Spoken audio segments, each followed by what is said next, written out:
Nagising nga si Manang Lia sa kakaiyak sa sakit ng tiyan mga utol, kaya ganyan siya sa tita niya makakapit. Habang yung pusa ko dito wala na rin ginawa sa buhay kundi matulog na matulog, kaya gigisingin ko na muna.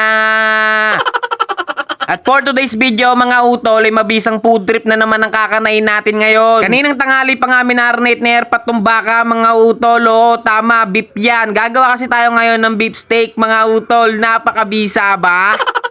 Kaya naman kung naumpisan nyo na itong panoorin mga utol, ay tapusin nyo na rin nang malaman nyo kung gaano kadali gawin. Hiniwaan na nga nerpat na sibuyas yan mga utol, at sinunod na nga itong tad-tad-tad rin itong mga bawang ng maliliit na size lang. Ay hindi magmumukhang beef steak yan kung walang white onion. Kaya naman kinanana nerpat ang kinanaya ng ganyang hiwa lang, at paghihiwa-hiwalay niya na maging mabisa talaga ang ating putahe ngayong video mga utol. Ganyan kasimple lang mga utol, ganun lang yung rekado niyan. Kaya naman umpisa na kagad nerpat gawin dito sa kusina yan. Nagpainit na nga si Erpat dito diretso ng mantika nang maihulog na nga itong bawang, at tinalo-halo nga lang sinabay na nga rin ihulog itong mga sibuyas. Igisa mo lang na solid yan mga utol, pagkatapos ilagay mo na ng isa-isa itong minarinate mong baka syempre. Pagdating naman sa pagmamarinate mga utol, alam ko may kanya-kanya tayong diskarte dyan, pero sa amin isasabihin ko na para wala na kaming maitatago sa inyo.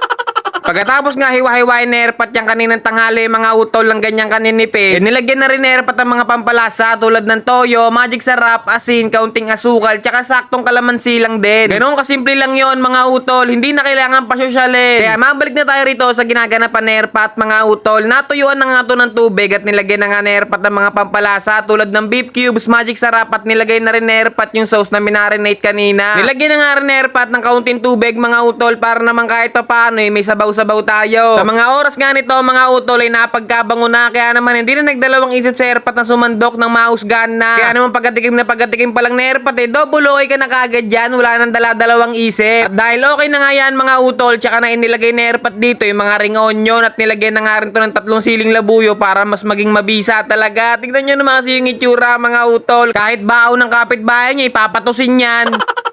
Pasado alas 9 na nga rin sa mga oras na to mga utol, at hindi pa nga nakakauwi si Ermat at saka si Bayaw galing trabaho. Si Manang Lia talaga isa dyan tinutopak talaga gawa sa sakit ng tiyan niya, kaya naman natulog ulit sila ng mami niya. Kaya naman 3 lang kami kakain nila Esme, Erpat, kaya naman habang nakain kami magsha-shoutout ako. Kaya shoutout sa utol natin na si Rene Aquino, kay RJ Galsim from Trece Cavite, kay Romney Clara from Santa Cruz Laguna, kay Kyle from Lingayen Pangasinan, kay Manuela Tilo at kay Crisel Joyce Hilario, kay Anthony Ansano, kay Lance De La Cruz from Dua, Qatar, kay April Tabulod Mampula from Davao City, kay Jason Bayudo, kay Jonathan Arojo, kay Marco Antonio from Pangasinan, kay Matt Torres, kay Jan Tabanan, kay Neil Andro Romanes, at sa utol natin na si Lim Brando Chamber Ola. Shoutout po sa inyong lahat mga utol, at marami pong salamat sa suporta ninyo. Paalam!